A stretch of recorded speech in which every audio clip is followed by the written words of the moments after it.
The machine howled like a god bound in iron, its vox grills vomiting thunder as though the sky itself were cracking. Every plate of adamantium trembled, every piston groaned under pressures no mortal should witness, and yet within its cavernous belly, men and women bent their backs and their souls to its service. Imagine the heat, the stink of machine oil and sweat, the grinding hum of gears louder than thought itself.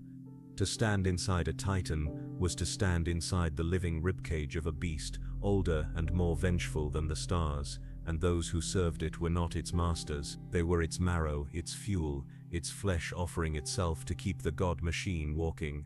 Survival was measured in breath stolen between orders barked through vox distortion, in prayers whispered to machine spirits that cared nothing for the frailty of human lungs. Life within a Titan was no life at all. It was punishment, devotion, and ecstasy twisted together into one endless hymn of servitude. If this descent into the brutal marrow of the Imperium stirs something in you, let that resonance carry forward. Lend your voice to ours, and share this chronicle so others may hear it. Subscribe, so when the next tale from the depths of the galaxy unfolds, you are there with us, in the dark, in the fire, in the march of god engines.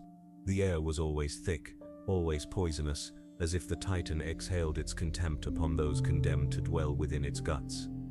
The stench of promethium seeped into every breath, mingled with the tang of scorched metal and the wet heat of human bodies, pressed too close. It was not the heat of a forge alone, but of a furnace that demanded lives as fuel. Down here in the black labyrinth beneath the command decks, men and women toiled in silence, broken only by the screech of pistons and the bellow of the engine's wrath. They were faceless in the dark, stripped of name and purpose, save the endless task of keeping the god machine alive. The Titan's heart was a machine spirit of unimaginable hunger, and those who served it learned quickly that neglect was not an option. A valve untended meant steam lashing flesh from bone. A circuit ignored meant sparks leaping like lightning across sweat-drenched skin. The Titan was not merciful, nor forgiving. Its rage manifested not as thought but as pressure, vibration, thunder echoing through its armored veins, and so the crew labored, their hands blackened, their eyes stinging, their minds narrowed to the next laver, the next dial, the next rivet before them. Survival demanded precision, but precision demanded exhaustion. No one spoke without purpose. Speech was a luxury reserved for officers high above, safe behind their data slates and cogitators. Here words were rationed, like water on a desert march. A shout meant danger, a cry meant someone had slipped, or worse, been swallowed by a gear that did not pause its grinding for human fragility. Even prayers were muttered under breath, half-formed scraps of liturgy offered to the machine god, while fingers twisted bolts or guided rivets into their housings. Faith was as constant as oil, seeping through everything. It was not belief alone, it was necessity, for without faith, the Titan's cruelty could not be endured. The youngest among them were little more than children, though the years of deprivation had carved the softness from their faces. They carried buckets of coolant heavier than themselves, their bare feet slick with oil as they scurried between hissing pipes. They had been born to this life. Their first lullabies, the shrieks of pressure valves, their first lessons, the sting of lashes when their steps faltered. They knew nothing beyond the Titan, and likely never would. The thought of open sky was no more real to them than a saint's embrace. To them, the Titan was the sky, the sun, the god that dictated every rhythm of their existence. And above them, barely seen yet always felt, loomed the Moderati and the Princeps.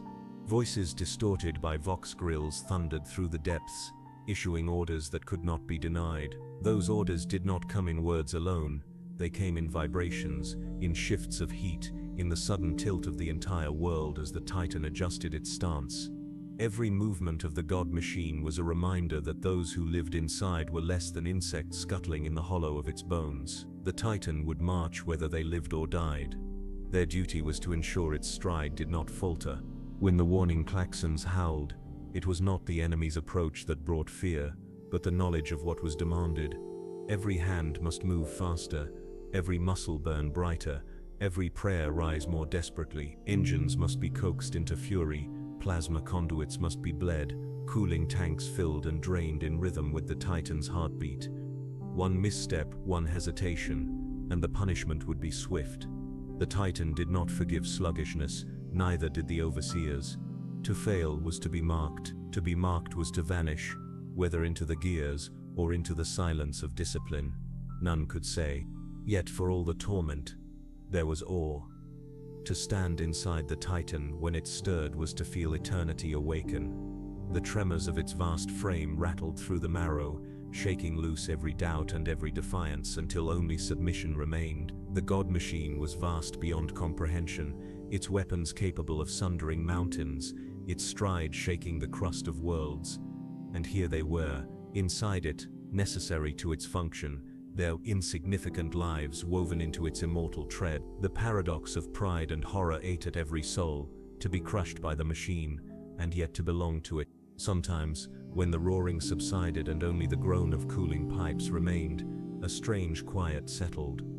In those rare moments, one could almost hear more than machinery. Whispers seemed to creep along the conduits, not of mortal tongues, but of something older, something bound within the circuitry and the armor plates. Some dismissed it as echoes, the trick of exhausted ears. Others claimed it was the machine spirit itself, speaking in riddles too vast for men to grasp. Either way, the crew did not linger on such thoughts. To dwell on them was to court madness, and madness was as final as a crushed limb under a falling piston. The Titan demanded all.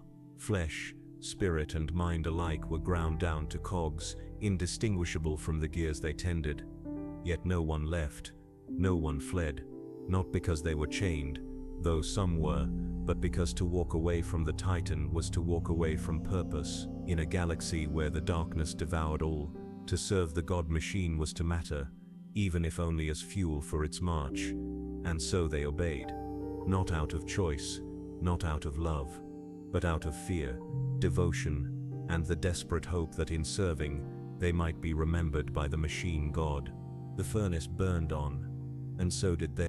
The Titan was not a place of respite. Even in the hours when war was distant and the engines were not driven to full fury, the atmosphere remained heavy with menace.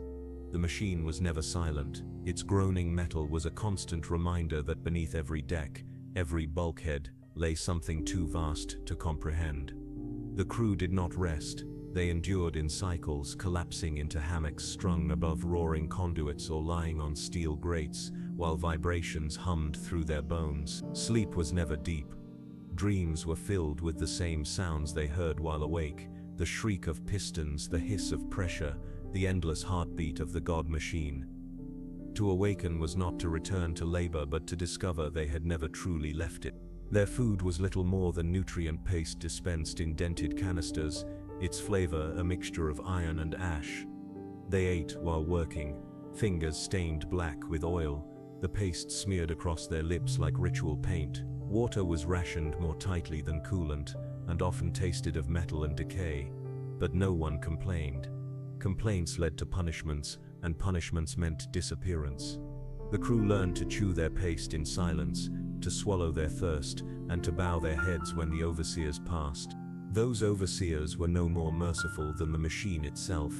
Cloaked in half-machine forms, their flesh augmented with augmetics that glinted in the dim red glow of lumen strips, they stalked the corridors with eyes like augers and whips coiled at their belts. They were not Skitari, nor fully of the Mechanicus.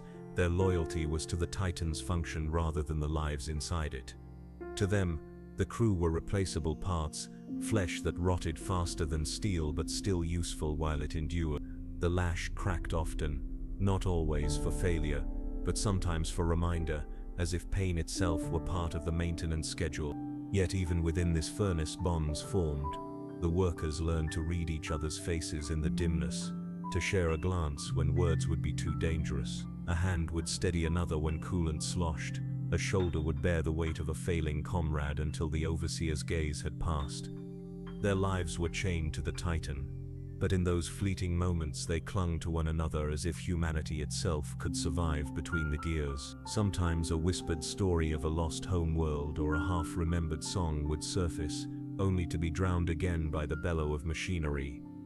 These were sparks in the void, fragile, fleeting, yet defiantly human. When the Titan stirred in full motion, The furnace became a crucible. Gouts of steam erupted as pressure shifted, gears turned like the grinding of mountains, and the entire world tilted underfoot. The crew scrambled, their tasks doubling in speed, every action a desperate effort to keep pace with the living behemoth around them. The Titan consumed promethium, coolant, prayers and blood in equal measure, and the servants inside scrambled to provide. Any delay risked catastrophe. A plasma coil overloading, a cooling pipe bursting, a catastrophic vent that could turn half a deck into slag. Death was common, yet no one spoke of it. When a worker vanished into the steam or was pinned beneath machinery, the labor did not cease. The overseers barked orders, the others carried on, and the Titan marched as though nothing had happened. To the outside world, Titans were gods of war, indomitable silhouettes striding across battlefields, their cannons erasing armies in fire and thunder. But inside they were tombs. Every step taken across scorched earth above was mirrored by suffering below. The soldiers who fought alongside the Titan saw only its grandeur. The crew within felt its teeth grind their lives into dust. To the Astra Militarum, a Titan was salvation. To those within, it was a cage they could never leave. Yet there was reverence too, hidden beneath the scars and despair. For all its cruelty, the Titan was eternal, a relic of the Omnissiah's will, a machine forged in an age when humanity's knowledge bordered on divinity. To serve inside it was agony, but also a kind of immortality. Every bolt tightened, every valve adjusted was part of a rhythm that had endured for centuries and might endure for centuries more. Even if the flesh rotted, the machine would stride on, and perhaps, in some corner of the crew's weary hearts, there lingered the belief that their suffering was not wasted, that the machine god marked every drop of sweat and blood poured into its vessel. In the furnace of obedience there was no glory, no respite, no reward. There was only duty. Endless, consuming, absolute, and still, they endured. The deeper one went into the Titan's labyrinth, the less it resembled a machine built by mortal hands. Pipes pissed it like veins, conduits pulsed faintly with a rhythm that was not entirely mechanical, and the air carried a vibration that set teeth on edge. Down there, in the lowest maintenance shafts, the light was faint and the shadows seemed alive. Servitors shambled along their rails, their flesh slack and their eyes vacant, their hands endlessly tightening, welding and sealing as if in eternal penance. To work beside them was to glimpse one's own fate, to see what the Titan would make of all flesh in time. Some whispered that those who disappeared in punishment did not die, but returned as these husks, chained forever to the machine spirit's hunger. None spoke of it aloud, but all thought it when a servitor's ruined face caught the dim red glow and revealed a trace of human sorrow frozen in augmetic silence. Discipline was absolute. The overseer's whips were only one layer of control. The Titan itself enforced the rest. No one could hide from its judgment. Fail to open a valve in time, and the scalding steam would find you. Hesitate to bleed a conduit, and plasma fire would erase you. The machine did not tolerate error. Some claimed it was coincidence, the inevitable result of machinery too vast for fragile hands. Others insisted it was will. The god machine knew weakness and it crushed it without mercy. In truth, no one dared to decide which was real. Belief was safer than doubt. But even here, faith was not uniform. Some worshipped the Omnissiah with fervent devotion, whispering litanies until their lips bled, believing each task a holy act. Others clung to superstition, scratching symbols into bulkheads when overseers were absent, charms against spirits said to wander the conduits. A few, broken by endless toil, muttered prayers not of devotion but of despair, begging the Emperor to end their lives swiftly before the Titan claimed them piece by piece. All faiths, all doubts, all terrors blended together in the furnace, the single hymn of suffering that gave the Titan its voice. When battle came, the furnace became apocalypse. The decks shuddered with each step of the Titan, a quake that rattled bolts from their housings and sent tools clattering to the floor. The heat surged, coolant screamed through pipes, and vox horns blared with distorted commands. Above, the Princeps merged mind with machine, but below the crew felt only chaos. They were hurled against bulkheads as weapons fired, their ears shattered by the shriek of plasma discharge, their eyes blinded by emergency flares when circuits overloaded. To them, the battle was not strategy but survival, plugging leaks with rags, slamming valves shut with bleeding hands, dragging the fallen aside before they clogged the gangways. The Titans' wrath was their torment, and they carried it in silence. And yet, when the battle stilled, when the Titan halted and silence returned, save for the groan of calling metal, there was a strange pride that flickered among the survivors.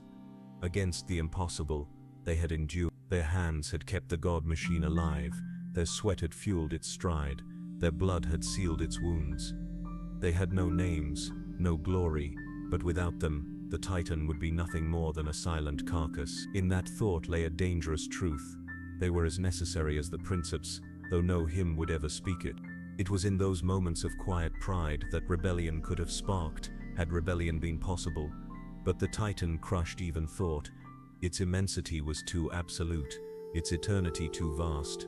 Against a machine that had stood for centuries, a single human will was nothing.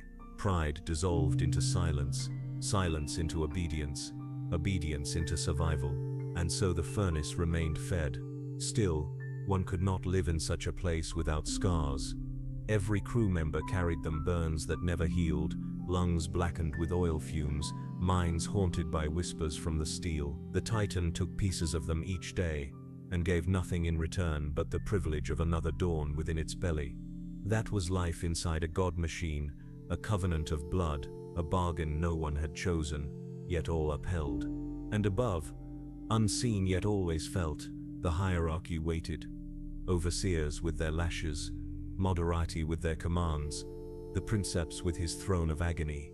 If the furnace was the marrow, then hierarchy was the spine, and just as the Titan could not stand without its spine, the crew could not endure without the weight of command pressing down. For to live in the furnace was to obey, and obedience was a chain forged not only of steel but of ritual, oath and fear. The furnace burned eternal, but the chains that bound them to it were heavier still. The farther you climbed from the furnace decks, the more the air tasted of incense instead of oil, and the more the noise of labor distilled into a measured cadence that felt like thought. Discipline had an odor up here, a cold tang of ozonated air and sanctified metal, as if the machine god preferred its worshippers scrubbed and catalogued. The bulkheads were the same adamantium, the deck plates the same grooved iron, but every seam wore a line of prayer etching and every lumen strip burned steady rather than stuttering. To cross from the sweat-dark bowels of the god engine to these halls was to step from punishment into liturgy. The steps were the same, only the meaning changed. Above the maintenance runs, the Titan revealed the spine that bent the rest of its body to will. They called it the command tier, though it rose through several decks like a cathedral built inside the machine. Here, the Enginseer Prime floated across sacred mesh on maglev shins, servo arms combing incense from the air, while junior sacristans scurried in his wake with data slates held in trembling hands. Cherub servitors drifted in loops of noospheric static, their vox grills coughing out clipped catechisms that bled into the thrum of conduits. Lines of red-robed adepts tended racks of spare Mayu cables like a garden of black snakes, each tagged with purity seals, each blessed against the corruption of misaligned thought. The crew from below seldom came this far. When they did, they bowed to every cog and skull sigil as if hoping the brass would forget their names.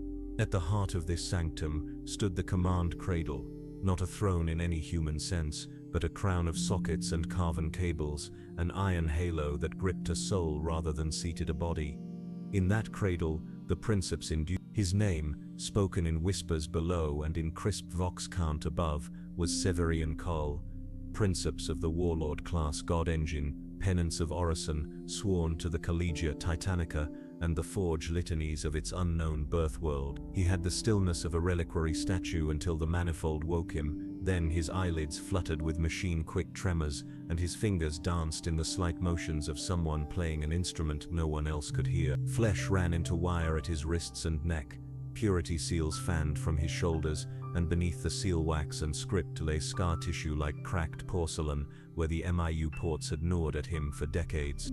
Around the cradle stood the Moderati, Primus governed helm rights and stride computations, Secundus held gunnery chorus and firing solutions, Tertius sank in the sensoria web and interpreted echoes from auspex masts and spirit augurs. They were chosen for clarity of mind and cruelty to themselves, each with a circlet of needle-thin links biting their scalps, each with a voice trained to hold steady through a hurricane of alarms. To the crew below, orders came as barks from nowhere. Up here, orders were woven. The Moderati sang their confirmations in dry Binharik. The Enginseer Prime translated the Titan's temper into rituals of valve and heat, and above them all, the Princeps sank into the manifold until his breath hearts the rhythm of the reactor sac. The manifold was no simple interface, it was the intimacy that made men's souls thin. Through it, the penance of Orison recognized Severian call, and in return, Severian remembered the Titan's first awakening like a man remembers his mother's voice. He felt the machine spirit as pressure and color, as a vast presence with instincts older than wars of men, not a mind that spoke in sentences but an ocean that pressed against the shore of him with tides. When the manifold closed around him, pain came first, then heat, then the sudden cleansing flood of other sense. He tasted battlefield dust in the tongue of auspex. Returns. He heard the thin keen of distant aircraft with the drum of macro-reactor harmonics. When he opened the war god's eyes, it was not the lumen glow of this deck, but the full horizon ahead, a world framed by adamant cheeks and armored brows. Orders did not descend as simple words. They condensed from Severian's communion with the machine into pulses of intent, translated by Primus into gait and turn and balance, carried by Secundus into kill logic, shaped by Tertius into targeting poise. The Enginseer Prime measured each command against tolerances and right, then diffused it downward in 1,000 smaller rights, to the levels where men bled to give the Titan breath. Hierarchy wasn't a ladder, it was a circulatory system. The command tier pulsed, the lower decks beat in answer. Every blow of an overseer's lash below mirrored a razor-clean note in the Moderati's chorus. Every prayer at the cooling sump answered a petition. The Enginseer whispered into a vented hymn. Drillabots moved along the catwalks to ensure that even thought stayed ordered. They wore robes stiff with parchment and rivets of stamped scripture, and carried slender batons that did not leave marks on the flesh, but did hum against the skull. Their duty was the rhythm of obedience, the cadence of responses, the pace of litanies, the beat at which a crewman set a spanner or a sacristan affixed a purity seal. They preferred to punish the mind, not the back, for the mind drove the hand that must never tremble. If a Moderati's tone flared with human pride, the baton kissed his temple and left a headache that smelled faintly of hot copper. If a sacristan's lips stumbled on a syllable of Binharik, the abbot's hum taught his mouth the shape of the word by force. Mercy was an irrelevant unit of measure here. Precision alone had meaning. The chain continued upward, past the visible. Somewhere beyond this deck was the voice of the Legio's forged superiors, carried through no-spheric channels and encoded in machine cant sanctified far from this theater. Sometimes a hololithic sigil would flare in the air before the Princeps. A summons, a wordless command, a ranked acknowledgement from a Princeps seniorus in command of the maniple.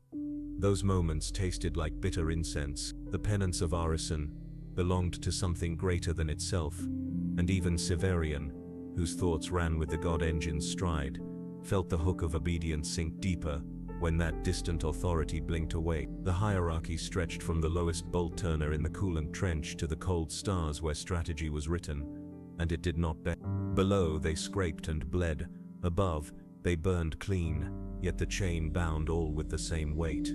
Severian knew it, the Moderati knew it, the Enginseer Prime knew it as he checked the reactor's red-lit readouts and muttered canticles that smelled of ozone and spice. The Titan responded to harmony.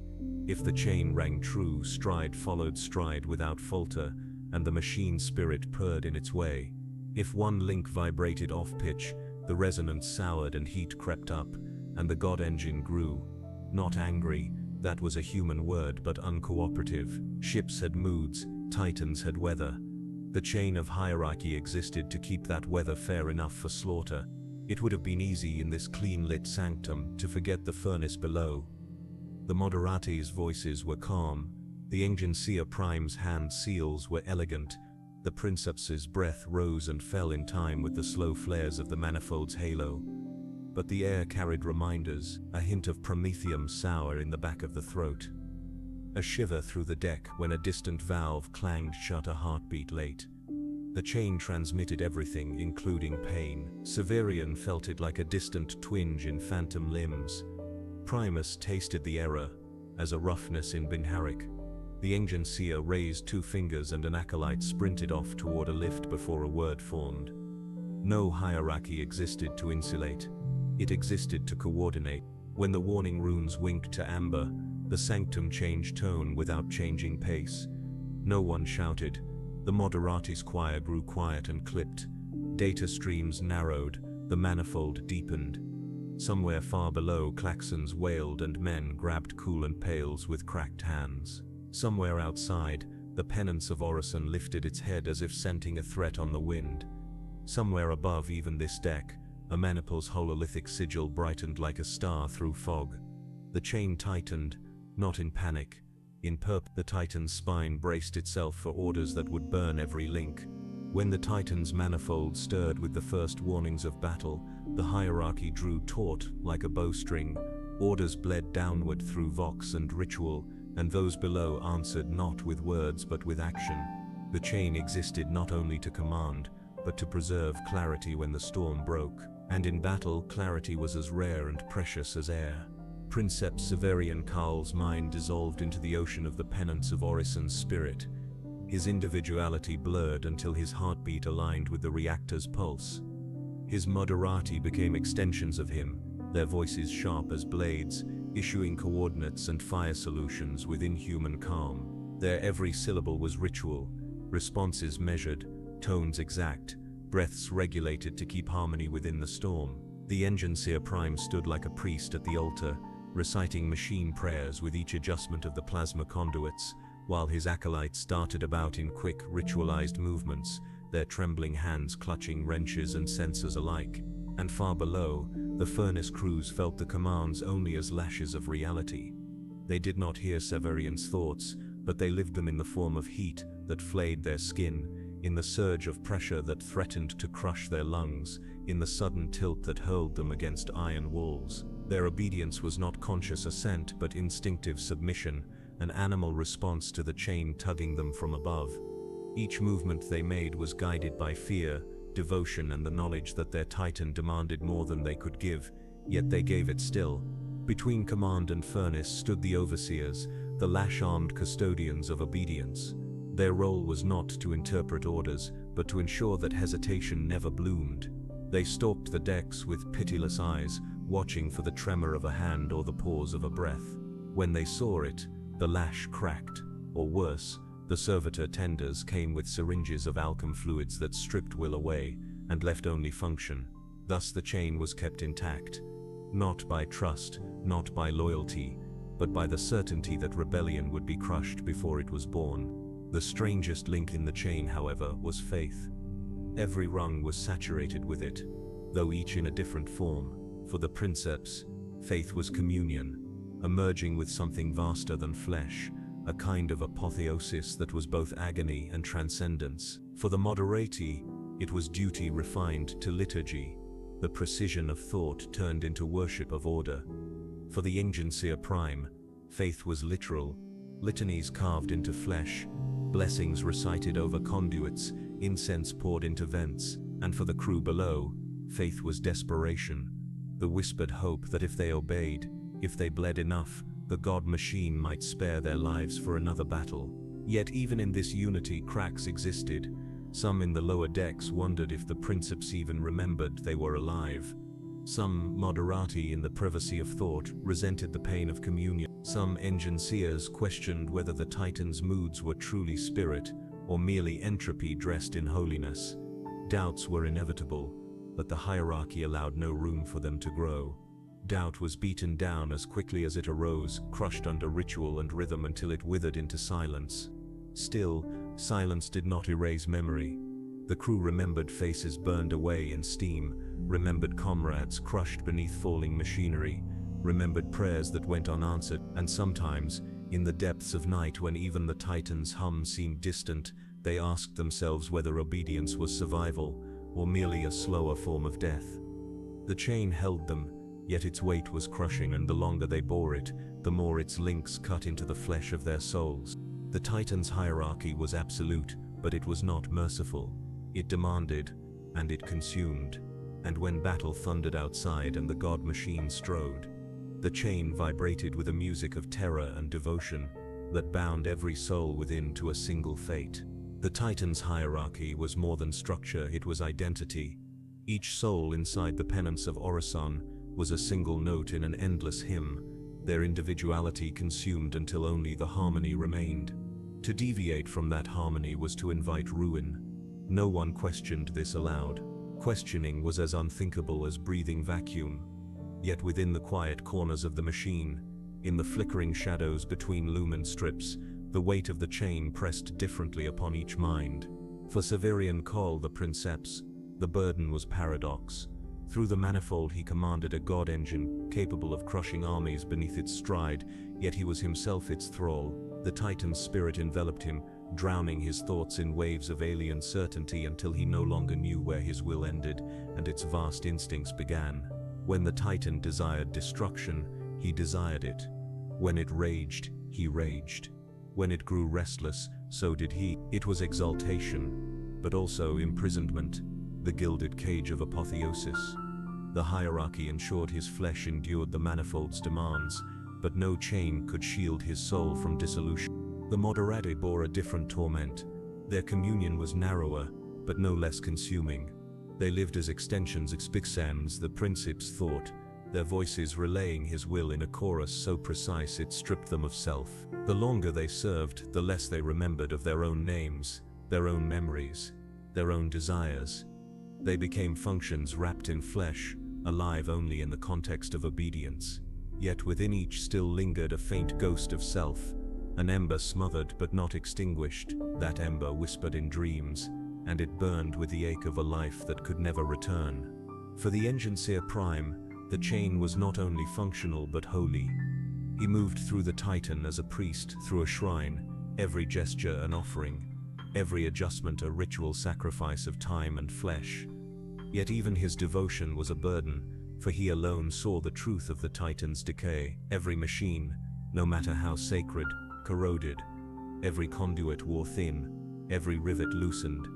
He alone knew how many parts had been reforged, how many rituals had been invented to mask ignorance of ancient design. To him fell the terrible task of concealing entropy beneath ceremony, of convincing himself and his acolytes that the god machine was eternal when his augurs whispered otherwise.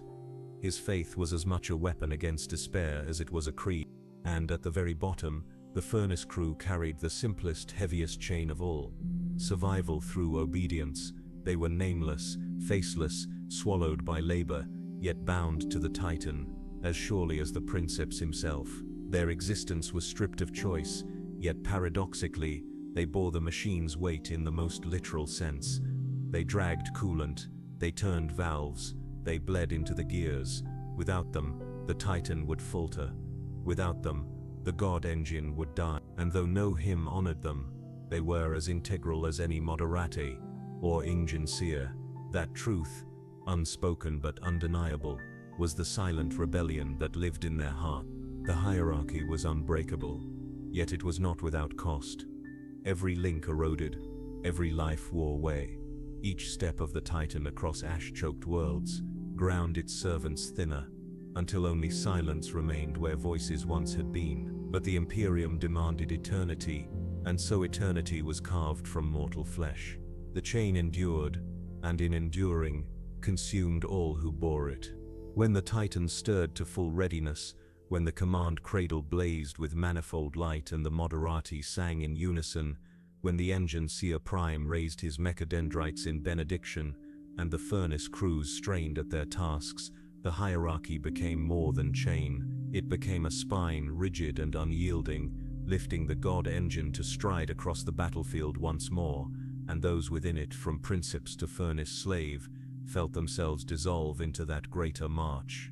The penance of Orison lived, because the hierarchy demanded it. The Titan strode, because the chain meant it, and within its belly, countless souls surrendered themselves again, knowing that the price of disobedience was annihilation, but the reward of obedience was only survival. Beyond the walls of adamantium, beyond the shrieking Vox, a world awaited. The march was about to begin. The earth did not merely shake, it convulsed as though recoiling from the weight it could not bear. Every step of the Titan was a wound pressed into the planet's flesh, a crater rimmed with splintered stone and shattered soil. Dust rose in veils that blotted the sky, and through that haze the silhouette of the penance of Orison loomed like a moving mountain. From a distance it was a god made manifest, its war horns bellowing a sound that split bone and rattled hearts. But from within, each stride was felt as a storm that roared through bulkheads, as vibrations that hammered marrow, as a thunder that no ear could ever forget. The furnace crews clung to their stations while the world tilted under their feet. Valves screamed, pipes strained, and every breath was seared by the heat of engines driven to fury. They knew nothing of tactics, nothing of the enemy's formations. To them, the march was an ordeal of survival, a trial by fire repeated with every stride. They poured coolant into boiling conduits, their arms burned raw by steam that hissed like serpents. They shoveled promethium into intake mouths that glowed with unnatural hunger, each act a desperate bid to appease a spirit that never tired of devouring. The march was not triumph, it was torment, endless and unrelenting, as the Titan demanded their every shred of strength to keep moving.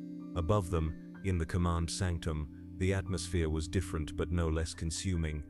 Severian Call breathed in the manifold, and the world outside unfolded in a flood of impossible clarity. Through the Titan's optics he saw the horizon shatter beneath bombardments, saw enemy armor columns scatter like insects before the shadow of his god engine. He felt their fear as surely as he felt the soil beneath his feet, the tremor of their retreat, echoing through the Titan's stride. To him, the march was not torment but exultation. He was more than man. He was stride, thunder, annihilation. The Moderati sang firing solutions in perfect harmony, their voices carrying gunnery prayers that ended in the howl of plasma and the bark of volcano cannons. Each weapon was a verse in the hymn of destruction, each impact a stanza carved into the battlefield. The Enginseer Prime stood at the Titan's heart, his mechadendrites weaving in ceaseless benedictions, his voice carrying canticles that bled into the roar of the reactors. To him, the march was ritual, the perfection of union between machine and flesh. Each pressure gauge was a psalm, each burst of incense a plea for continued favor. He smelled the ozone of venting energy, the tang of sanctified oil, and beneath it all, the faint copper of human blood. The offering was complete. The Titan strode as God, and all within it became its congregation. Outside, the Astra Militarum looked up at the penance of Orison with awe and terror alike. To them, the Titan was salvation incarnate, a fortress that walked, a promise that no enemy could stand against the will of the Imperium. Its weapons flattened battalions, its shadow swallowed the despair of men who had seen too many of their comrades ground into mud. And yet, those same men could not shake the terror of its scale. To march beside a Titan was to feel small, insignificant, utterly at the mercy of a being that could crush them with a misstep. They cheered it, yes, but their cheers carried the edge of fear, for gods did not ask permission when they chose to kill. Then came the answering thunder. Across the battlefield, another shadow stirred. From the haze of dust and smoke rose a shape as vast as their own, its banners torn but still proud, its weapons glowing with the same hateful fire. A rival god machine, sworn to another master, another creed. The air thickened as the two colossi beheld each other.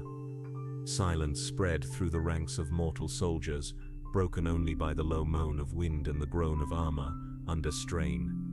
The moment before the clash was not measured in seconds but in heartbeats, each one heavier than the last.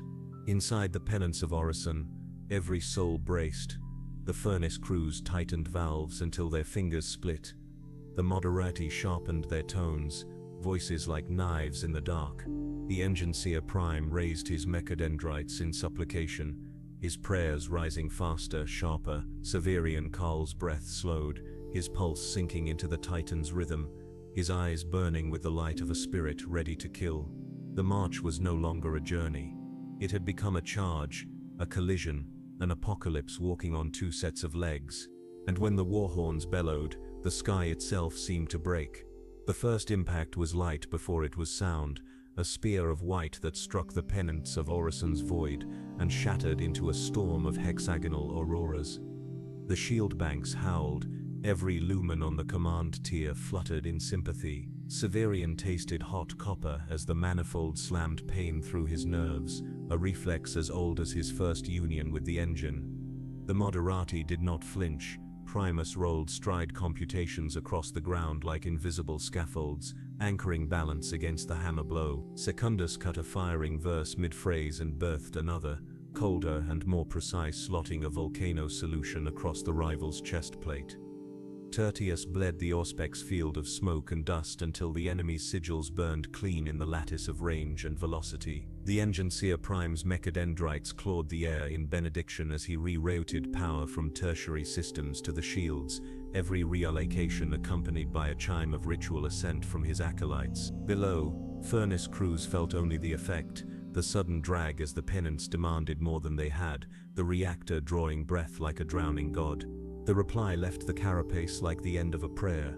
The penance of Orison's volcano cannon woke fully. A sun chained into a muzzle, and the beam tore the haze apart with surgical contempt. Even through the manifold's filters, Severian saw the enemy's shields buckle and ripple, a lake struck by meteors, then flare back to coherence in ragged rings. The rival strode sideways, not with panic but with a dancer's practiced grace, its heraldry flayed by smoke, its weapons cycling. Enemy intent brushed Severian's mind in a way that was not thought but momentum, and the machine spirit inside him reared up with exquisite wordless hatred. Between them hung terrain, craters, slagged manufactura, the shriven skeletons of hab blocks where windows had melted like tears. Between them stood men who would be crushed if they did not run. Most ran, some did not have time. The furnace decks became a storm cellar that never held. Valves banged open under hands slick with sweat. Coolant surged and screamed through ribbed piping, rattling brackets like bones in a shrine. A plasma regulator bucked, its seals weeping blue-white light.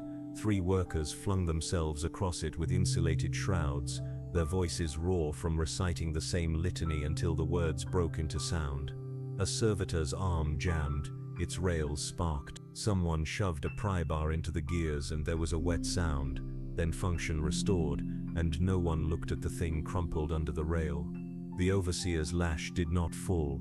There was no time. The overseer hauled on a manual lever until the tendon at his wrist tore, and never noticed the blood because the deck was already red with rust and coolant and other stains that had no names. Outside, artillery clawed at the land like a pack of starving beasts.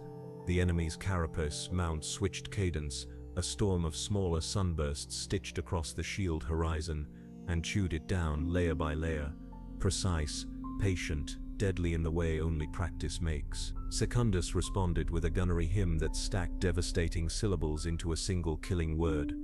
A plasma annihilator answered, its discharge a roar that left after images stamped into the air. Tertius called angles in a voice as calm as rain. Primus stepped the pennants 2 paces left, 1 forward, heels grinding a hublock into a slope that better bled the enemy's line of fire. Severian gave the machine his spine and took its poise in exchange, breath becoming stride, stride becoming aim. The Enginseer Prime felt entropy chewing at perfection and met it with ritual. Incense hissed as it hit hot plates, perfuming the air with a bitter sweetness that masked nothing but explained everything. He held a sensorium bead between 2 iron fingers and listened to the harmonic of the reactor sac, a note that must remain just shy of scream. A junior acolyte misread a gauge and began the wrong cant. The Prime's servo talons clicked once against the boy's chest, a light touch that said death in another context, correction in this one. The right prayer found the right sequence. Pressure flowed. The sac cooled a fraction. The note steadied. There was no mercy in it. There was only continuity. The enemy closed, each of its steps tearing gouges in the earth that steamed with subterranean vapors. Its vox grills bellowed a challenge in a language that had once been kin to theirs and was now a snarl. Banners snapped, rune lights crawled across its flanks like insects, and in its stride Severian felt the particular cadence of a ledger he did not name. The penance of Orison lowered its head a fraction, a gesture that in any other living thing would have been called intent. Shields met again, crashed like glaciers, slid and shrieked. Two gods pressed metaphors into reality until the world screamed. Between their knees, the Astra Militarum reformed, parceled into necessity. Infantry scuttled into trenches that had not existed 2 minutes before. Tank commanders tilted optics and swore into their vox until the words became numbers. From the margins, Scutari cohorts advanced with insect precision, their steps ticking in time with a logic no human ear could follow, galvanic rifles spitting lances that made no difference to Titans, but mattered to the ruin of lesser war engines, clustering at the enemy's heels. The battlefield became a great clock, and the Titans were its hands, seething time into before and after. Inside the command cradle, the manifold deepened until Severian's human senses drowned, and a cleaner geometry replaced them. Range was not a number, it was a taste at the back of the throat. Shield strength was pressure on the eyelids, the enemy's carapace emitter spooled, a rising whine in the jawbone. Primus felt the ground slope 3 degrees and turned the stride so a collapsing manufactorum took the brunt of what was coming. Secundus stacked a kill stanza across the enemy's knee joint. Tertius read a flutter in the auspex that was not weapon, but atmosphere, a gust that would carry dust across optics in 4 seconds. The hymn adjusted. The penance knelt one piston, building stability into the earth. The volcano cannon spoke again. Shields failed in a rose of light that collapsed inward. Armor bloomed. The rival lurched, one knee biting rubble, a howl tearing from its vox that was too much metal to be pain and too much cadence to be machine. It answered at knee height with a weapon that was not designed for pride but for survival, a brutal sweep that smashed masonry into the penance's shin and threw sparks up the seams. Pain stamped across the manifold like a black seal. Severian swallowed it and fed it back as anger, which the machine understood better than words. Below, a pressure window blew. Steam poured the air, found flesh, took it. Someone screamed only once. Another hand took the lever. A pump seized. A wrench sang. A bone snapped and was not mentioned. The overseer, who had never prayed aloud, found his mouth moving with the old words. They were ugly and they worked. The pump coughed, then turned. The Titan drank. The enemy tried to rise. The penance did not allow it. A stride forward, weight shifted into inevitability, and the ground failed beneath the rival's wounded knee. The two god engines leaned into each other like cliffs grinding. For a heartbeat everything slowed, as if the world itself held breath to see which idol would fall and which would write history with the other's ruin. In that pause, a new tone entered the manifold. Faint, distant, like a star seen at noon. It was not the enemy. It was not the penitence. It was something calling orders from beyond the smoke-hung horizon. A voice of Legio authority waking like a knife sliding from a sheath. The rival Titans' vox horns blared, their guttural resonance shaking the earth like a second heartbeat in the soil. Severian Carl felt the sound as pain inside the manifold. A jagged pressure against the edges of his thought. The penance of Orison bristled with fury, and through it he tasted iron, smoke and the promise of violence yet to be unleashed. The Enginseer Prime bellowed over the hymn of machinery, his mechadendrites writhing like serpents as they struck fresh seals into overheating conduits. Sparks fell like meteors across the sanctum, but everyone was answered by the press of a sacred sigil or the hiss of incense spilling into vents. The sacristans scrambled, faces raw with exhaustion, but their lips moved in perfect rhythm with their master's words. The machine was hurt, yes, but it was not failing. Not yet. Down in the furnace decks, there was no sense of duel, only of apocalypse. The roar of reactors was deafening, the air a storm of heat and poison. Crew members staggered under the weight of coolant drums, their bare arms blistered where steam burst from ruptured seams. They shoved their burdens into the mouths of gaping conduits, and the Titans swallowed greedily. Each act of service left them weaker, more spent, but none dared stop. They knew instinctively that hesitation now was death. not only for them, but for all inside the belly of the god machine. Above, the Moderati's voices sharpened. Secundus drew targeting hymns into a crescendo, weaving them into solutions that could only end in annihilation. Tertius whispered in Binharic, narrowing Auspec's feeds, until the enemy's wounded knee glowed bright as a wound in Severian's mind. Primus adjusted balance with the care of a sculptor, every step laying foundations for the killing strike to come. Severian himself was the bridge between them all, man and machine entwined until the Titan's fury pulsed like his own blood. The rival rose, shields flaring ragged but defiant. Its cannons lifted in unison, light gathering in their throats, like suns caged in iron. The penance of Orison answered with its own fury, voids snarling as they soaked the incoming fire. Armor shrieking as steel warped and flexed under unimaginable force. Pain rolled down the chain, furnace decks boiling with pressure, overseers screaming orders, acolytes hammering seals into place with their fists when their tools failed. Every level of the Titan felt the wound, and every level bled to hold the stride steady. Then came Severian's moment. Through the manifold, he reached past the agony, past the heat and noise, into the Titan's soul. He did not speak words, nor did the machine answer in language. Instead, intent became action, and the god engine's volcano cannon spat its judgment. The beam roared across the battlefield, a lance of burning certainty, and struck the rival's weakened leg. Armor screamed, plates split, and the god across from them faltered. Its knee collapsed, one vast limb crashing through the ruin of a manufactorum, its silhouette convulsing against the horizon. A howl bled from its vox, a sound too immense to be mere pain. The earth shuddered as it fell, every man and woman on the battlefield feeling the impact as though the planet itself had cried out. The penance of Orison stood over it, smoke rising from vents, its own armor cracked and scorched but unbroken. Inside, Severian felt both triumph and emptiness. For in the manifold, victory did not feel like glory. It felt like inevitability, and deep below, in the choking furnace decks, no one cheered. They only dragged in the next breath, piped soot from their eyes, and waited for the next command. For they knew the Titans' war was never done. The march of behemoths was eternal, and the furnace would always demand more. When the roar of battle faded and the penance of Orison stood still among the smoking ruins, silence did not return. Silence never lived within a Titan.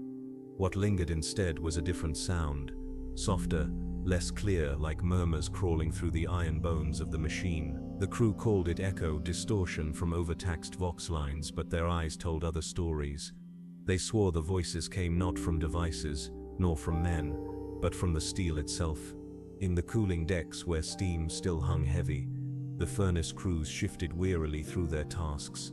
They had survived another march, though many who began it had not lived to see its end. As they tightened bolts and drained pipes, some claimed to hear sighs between the hiss of pressure, low and drawn out, almost human.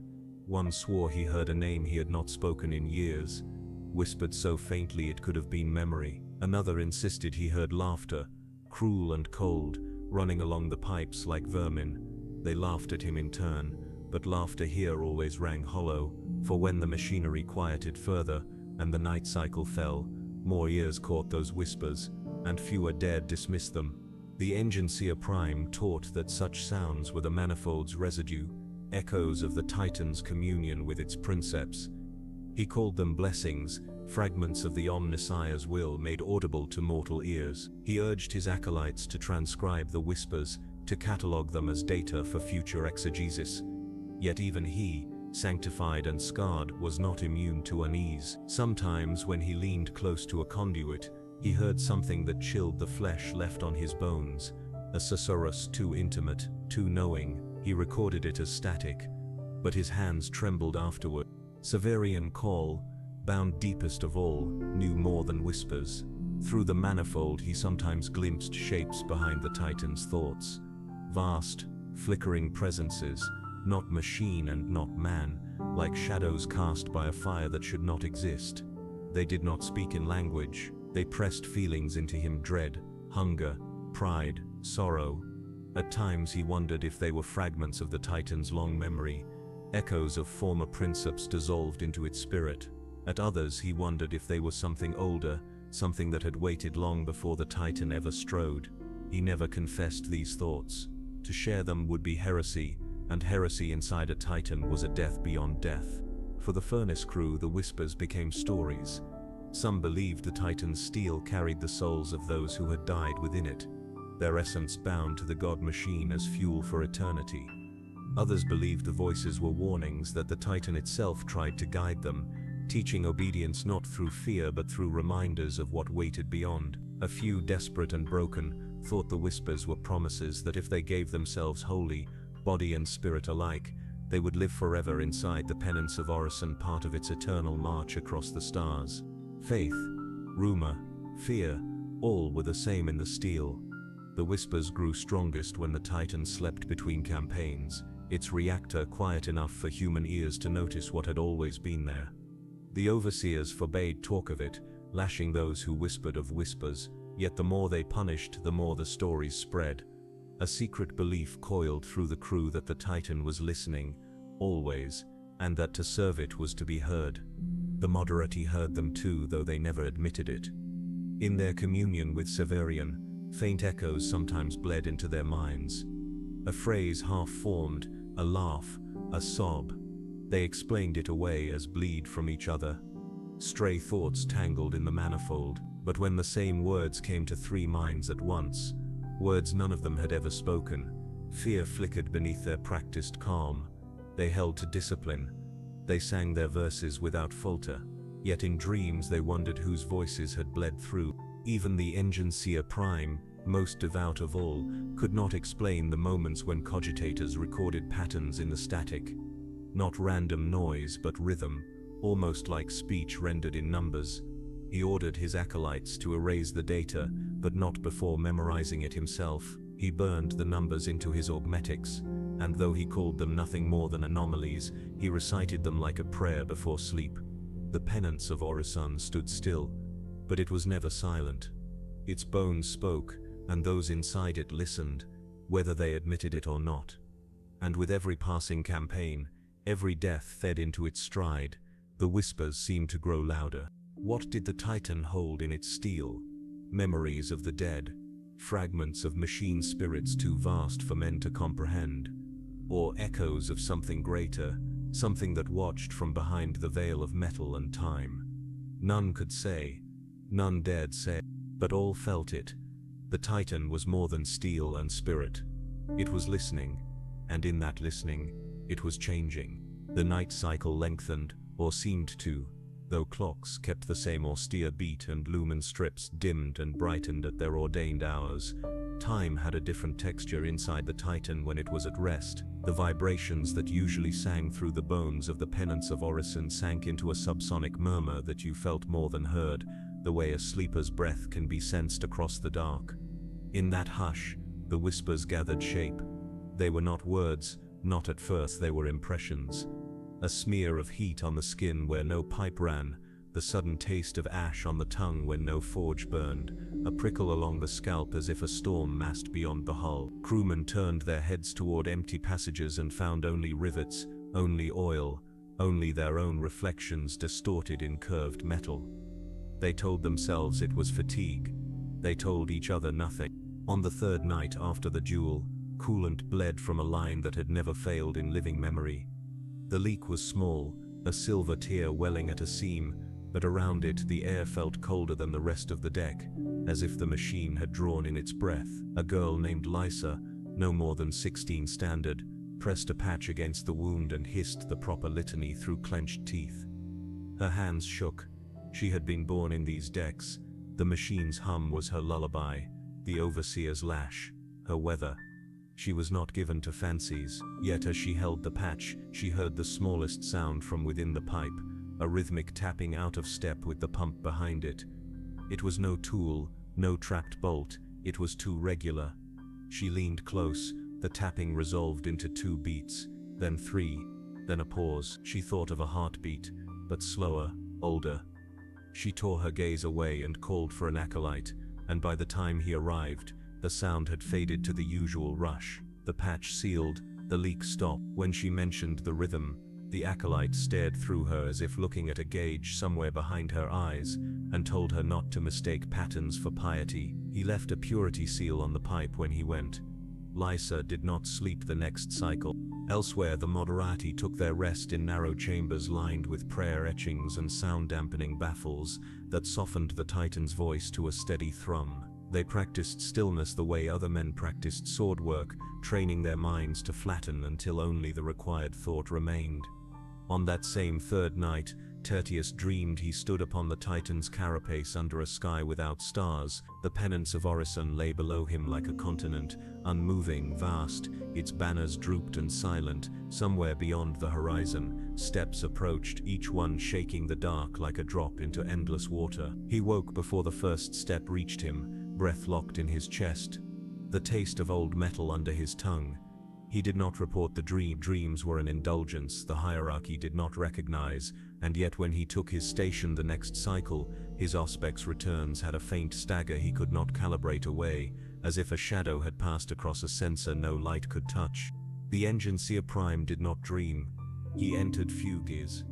He descended into the reactor shrine with incense thick enough to bite the eyes, and there, with his acolytes supple to his will, he listened to harmonics and arrayed offerings of sanctified oil with geometrical precision. On the fifth night, the principal harmonic fell into a subnote he had never charted, a sweet, mournful undertone that did not belong to stress or heat or pressure or any known fault state. It lasted for 9 breaths of his secondary lung and faded. He recorded it as an anomaly and added a verse to the rite of waking that asked the Omnissiah to clarify what he had revealed. He did not speak of the way that undertone made his remaining skin pebble with cold, nor of the memory that came with it, unbidden, a younger acolyte lifting a censer wand for the first time. His laugh soft, gone now into the machine. The Prime looked at the reactor sack's glowing plates and told himself that memory was weakness. The memory did not agree. Severian Cole avoided sleep when he could, as if rest invited the manifold back into him without his consent. In daylight cycle communion, the machine entered him through ports and needles and light until self and engine were one. At night, in the absence of linkage, he felt it at his thresholds. He walked the command tier barefoot, feeling the deck with the same wary reverence a pilgrim reserves for a shrine. On the 6th night, he paused by a bulkhead he had passed 1,000 times and set his palm against it. The metal was cool. Beneath it, not vibration, not hume, but a slow throb answered his pulse, and for an instant he felt that the Titan was not merely alive, but aware of him, in a way that eclipsed the old communion, not as tool, not as rider, but as something recognized. He withdrew his hand and closed his eyes until the sensation dissolved into the ordinary music of the hull. He returned to his chamber and sat in the dark, and remembered the first time the manifold took him, how he had wept without tears. He did not weep now. He did not sleep either. Rumor swelled like a bruise. The furnace crew told of a figure seen at the end of a maintenance run, where there should have been only conduit, a man in work leathers with a strip of cloth tied around his wrist, a token many wore for luck. The watcher called his name and the figure turned, and it was Jarek, who had burned 3 cycles ago, sealing a plasma leak with his own body. Jarek smiled and stepped forward, and the light failed, and when it returned, there was only a shadow where he had stood and the smell of scorched cloth. The overseer who heard the tale beat the teller until he could not stand, then left a censoring purity seal above the hatch. 2 nights later, that seal lay on the deck, its wax cracked, its parchment blackened at the edges, as if kissed by a flame that left no other mark. Above, the tech adepts brought logic to bear like a shield. Static patterns were stochastic phenomena, they said, artifacts of heat soak, superposition across strained lines, the grief of tired men in search of meaning. They were right, they were also wrong, both could be true, and within that contradiction the whispers bred. A sacristan tabulated Vox echoes and found a prime sequence embedded in the noise. He erased the page and copied it onto his skin. A cherub servitor stalled in a maintenance loop, and before its handler struck it back to obedience, sang 5 notes off key. The opening of a catechism no one had taught it, a data slate, left running to cool its cores, filled its own margins with a repeating rune that was neither Binharic nor High Gothic. but resembled both the way a remembered face resembles the living one after long absence. The penance of Orison had walked through war for centuries. It had carried a succession of princeps and devoured a mountain of lives, and through all that time it had remained what it must be. A god machine, holy, terrible, implacable. Now, after the duel that left another behemoth broken in the dust, something within its long memory seemed to have turned, as if the impact had jarred a locked drawer and let it fall open a hand's breadth. What lay inside could have been nothing. It could have been dust, or it could have been the first hint of a shape too large for men to see at once. No doctrine allowed for this, no heresy dared to name it. The crew did not have words for the way the air sometimes thickened along a corridor, then cleared, leaving the taste of iron on the tongue. They did not speak of the dreams that came in strings like liturgy but flickered away when woken, nor of the way the Titan's shadow felt heavier when it lay across them during exterior repairs, as if the silhouette itself had weight. In the seventh night cycle, a storm blew across the wastes outside, sand hissing against the Titan's legs, wind moaning through damaged vents with the voice of a choir drowned in distance. The sound threaded the hull and wound through every deck until even the overseers stood still to listen, their lashes idle at their sides. The wind spoke in tones no throat could shape. It said nothing a man could write down. It said enough that every soul inside the penance of Orison went to sleep that cycle knowing two truths: that the Titan had always been listening, and that now, for the first time in living memory, it might be preparing to answer. When the storm passed and the sand fell silent against the Titan's hull, the crew found themselves changed. Though none dared speak of it, they moved through their routines with hands that trembled, eyes that lingered on shadows too long. Even the overseers, normally quick to strike, seemed slower, distracted, as if some part of their minds had been left out in the storm with the voices. The Titan loomed above them all, still and vast, its silhouette blotting out the stars through rent panels, its presence a weight heavier than any chain. It had always been their world, but now it felt as if the world had turned its gaze back on them. In the furnace decks, Lysa carried her buckets as she had since childhood, but now every hiss of steam sounded like a breath too close, every drip of condensation like fingers tapping out signals she could not decipher. She muttered prayers louder than before, not for courage but to drown out the things she thought she heard. One cycle, she awoke to find a purity seal stuck to her hammock, its parchment blank, its wax unmarked. She tried to remove it, but the wax clung as though fused. When she returned later, it was gone, leaving no trace but the scent of ash. She did not mention it, not even to the others who slept beside her. The Moderati remained outwardly calm, voices as precise as ever in their daily litanies, but when they entered communion, bleed worsened. They began to taste each other's thoughts too clearly, scraps of memory not meant to be shared. Tertius felt Secundus's lingering dream of the starless horizon, and Secundus felt the cold rhythm of the unseen heartbeat that Lysa had heard. Primus, ever steady, found his own calculations marked by shadows, numbers resolving into patterns that matched no tactical schema but repeated, insistent, across different variables. They did not speak of it aloud. To acknowledge such contamination was to risk censure, exile, even replacement. So they buried it beneath discipline, and discipline became their armor against doubt. The Enginseer Prime knew more than he let on. His augmetics recorded anomalies others could not sense, and in private he examined them with the patience of a priest decoding scripture. He found repetitions in the reactor's Hume, cadences that mapped to Binharic syllables. He wrote them in his own blood across his robes, hiding them beneath layers of wax and incense. To his acolytes he said nothing, only demanded sharper prayers, longer vigils, stricter penance. Yet inside he wondered if the whispers were not corruption at all, but revelation. Perhaps the Omnissiah had chosen the penance of Orison to speak in new tongues. Perhaps he alone was entrusted to hear. That thought both exalted and terrified him, for revelation was as dangerous as heresy, and the line between the two was thinner than a blade of light. Severian Cole could not ignore it. In the manifold, the presences behind the Titan's instincts grew stronger. No longer faint shapes, they now pressed like silhouettes against the fabric of his thought, vast and indistinct, yet undeniably there. They did not command, they did not explain, they simply were. and in their being they filled him with awe and dread alike. Once, he asked silently what they wanted, and for an instant he felt something like sorrow. It was gone before he could breathe again, but it lingered as a weight in his chest.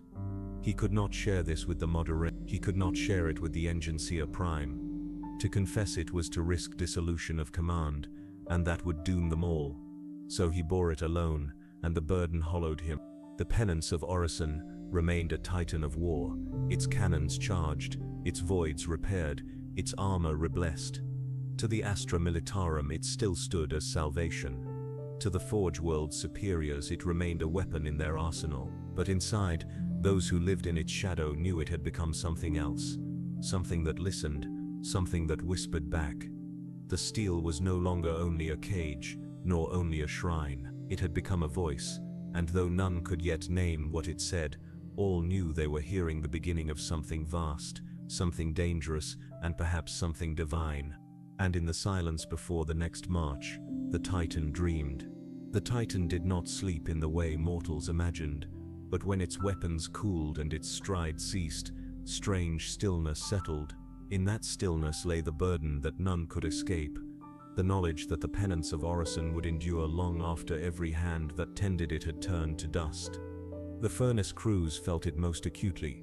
They were born into the machine's belly, lived their brief lives in its choking air, and died before they ever saw the open sky. Their names were not recorded, their deeds not remembered, save in the faint scratches left on bulkheads or in whispered stories passed from one shift to the next.